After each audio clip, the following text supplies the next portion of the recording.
আর যেহেতু আমি চিড়ের পোলাও বানিয়েছি তাই তোমরা খেতে চাইছো না। এই সব কিছু তোমাদের একটা বাহানা। আমার বানানো চিড়ের পোলাওটাই খেতে হবে। ভোলে বাবা পার করেগা সিরিয়ালের আজকের ফুল পর্বটি দেখতে হলে এখনই লাইক ও সাবস্ক্রাইব করুন। ঝিল বাড়ির সবার জন্য চিড়ের পোলাও করে নিয়ে আসে। স্বাক্ষর ঠাকুমা বলে, আমাদের বাড়িতে সকালবেলা কেউ এত তেল ঝাল খায় না। সুবলা বলে, রোজই তো একই খাবার খাওয়া হয়, তাই ঝিল আজ নিজের হাতে সবার জন্য চিড়ের পোলাও করলো। স্বাক্ষর বাবা তখন বলে, খুব ভালো হয়েছে ঝিল।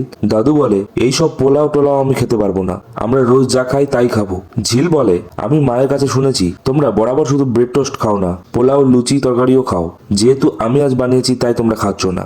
স্বাক্ষর কাকু তখন বলে, তোমরা যদি কেউ না খাও তাহলে ও পরবর্তীতে নতুন নতুন খাবার রান্না করার উৎসাহ পাবে কোথা থেকে। স্বাক্ষর মা বলে, যার যেমন পছন্দ তাই খাবে, কখনো তো আর জোর করে কাউকে খাওয়ানো যায় না। সাক্ষ্য ঝিলকে বলে, তুমি ওটা এখন নিয়ে যাও, সবাই বিকেলে খাবে হয়তো। ঝিল তখন বলে, আমি এত কষ্ট করে রান্না করলাম, সবাইকে এক্ষুনি খেতে হবে, বিকেলে ঠান্ডা করে খেলে চলবে না। আর যদি কেউ না খায় তাহলে আমি আজ কাউকে রান্নাঘরে ঢুকতে দেবো না, সবাই না খেয়েই থাকবে। পরবর্তী পর্বটি দেখতে হলে অবশ্যই লাইক এবং সাবস্ক্রাইব করুন।